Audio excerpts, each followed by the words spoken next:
Hi, I'm Pastor Tom Elliott. I'm the pastor of Life Church in Fort Collins, Colorado. I'd like to ask you a question.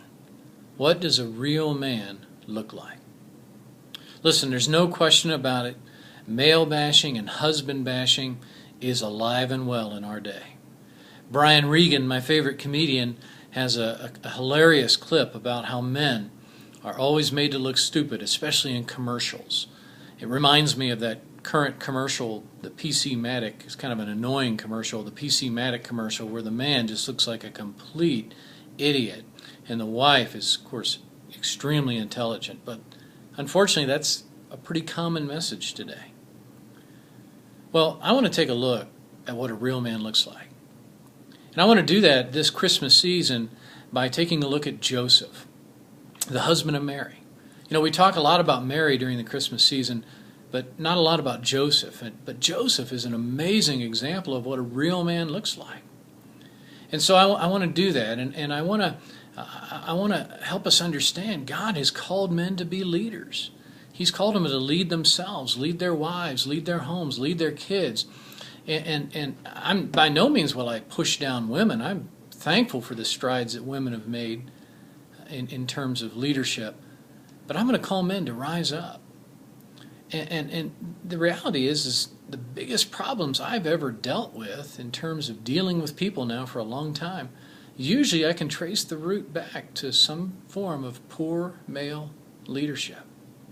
I believe that the rise of feminism over the last several decades is not a result of male domination. It's a result of poor male leadership. Well, listen, we live in a confused culture. Men are confused. Women are confused. Kids are confused. But here's what I know. After I describe what a real man looks like, I think even the most ardent feminist would say, wow, I would love that kind of man. Well, Joseph was that kind of man. And so this week, I'm going to talk about how does a man treat a woman. How did Joseph treat Mary? Well, first of all, he did not call attention to her weaknesses. Secondly, he was considerate with her.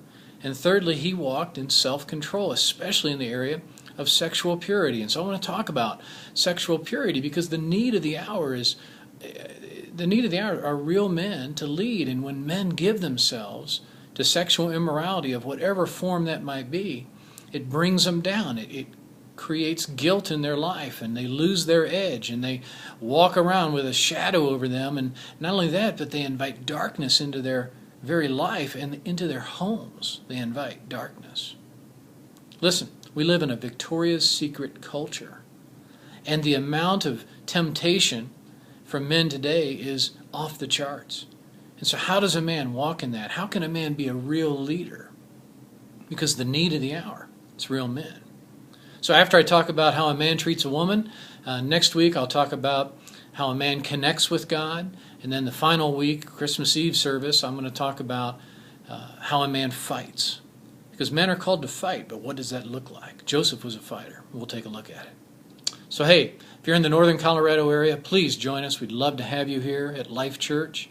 If you can't come, you live too far away, please check us out online, lifechurchfc.org, lifechurchfc.org, and look forward to seeing you. Because listen, the real need of the hour, it's real men.